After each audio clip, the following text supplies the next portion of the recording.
ये खाने के लिए कहा और आज वो मोटा अनाज ही मैं खाता हूं, तो मैं वापस अच्छा बोलने में कामयाब हो गया।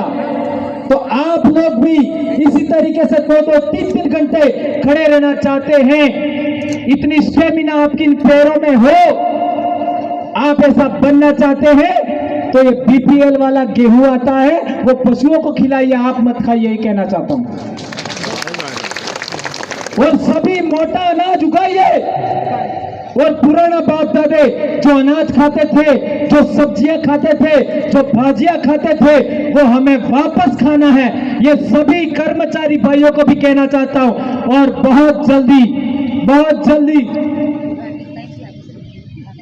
हम आंध्र प्रदेश, उड़ीसा, छत्तीसगढ़ से भी हम लोग ऑर्गेनिक फूड, ऑर्गेनिक अनाज, ऑर्गेनिक आपका मसाले मंगवाने वाले हैं और पूरे समाज में बांटेंगे। ये दुकानों में आपका जो नकली सामान आता है उसको भी हम नहीं खाएंगे। आदिवासियों को बचाने के लिए इतना बड़ा काम हम लोग करने वाले हैं।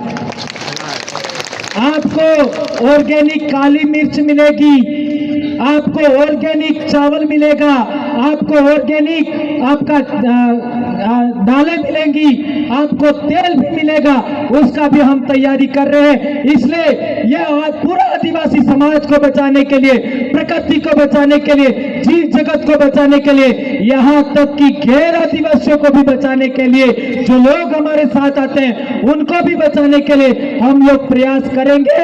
उसमें आप साथ सहयोग दीजिएगा और पानी से मत डरिए। मैं वापस कहना चाहता हूं, हम कोई मिट्टी का ढेला नहीं है जो हम पिघल जाएंगे। यह आदिवासी डीएनए है, यह आदिवासी खून है।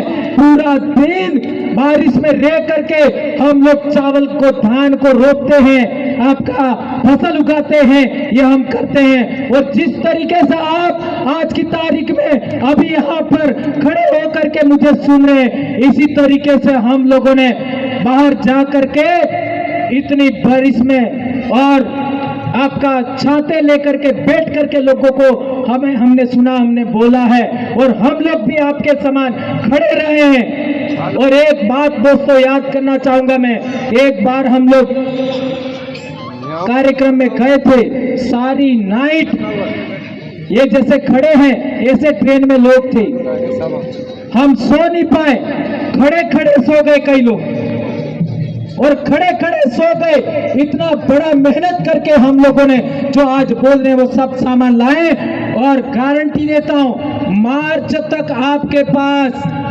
मार्च तक कह रहा हूं, मार्च तक आपके पास ऑर्गेनिक चावल आंध्र प्रदेश से आ जाएंगे, काली मिर्च आंध्र प्रदेश से आएगी, हल्दी आंध्र प्रदेश से आएगी, और कॉफी भी आज आपका आंध्र प्रदेश से आएगी।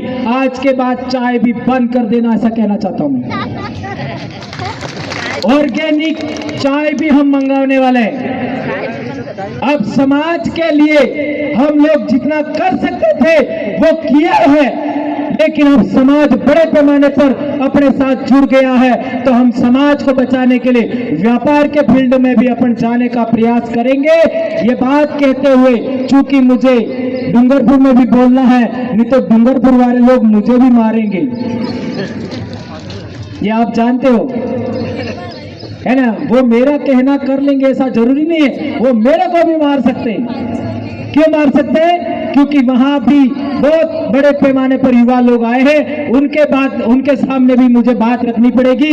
इसलिए सभी वक्ताओं को सुनना है, और जितनी बातें मैंने 2-4 बड़ी बड़ी बातें बताई है उनका पालन करना मेरे दोस्तों। और किसी भी तरीके से हमारे समाज को बचाने के लिए, हमारी बहन बेटियों को बचाने के लिए, हमारी माओ को बचाने के लिए। और एक बात अंत में कहना चाहता हूं, आज की तारीख में अंडर 25 साल से नीचे के बच्चे, उनमें आपका फांसी खा करके मरने का चलन बढ़ रहा है। फांसी खा करके वो क्यों हो रहे हैं? वो इसलिए हो रहा है कि हम छोटे थे तब हमको सिखाया जाता था हमारे बड़े भाई बहन के द्वारा कि हम किसके साथ दोस्ती कर सकते हैं, किसके साथ हमारा विवाह हो सकता है और किसके साथ हमारा विवाह नहीं हो सकता। यह हमको पढ़ाया जाता था। समझाया जाता था, परिवार में, दोस्तों में, हर जगह समझाया जाता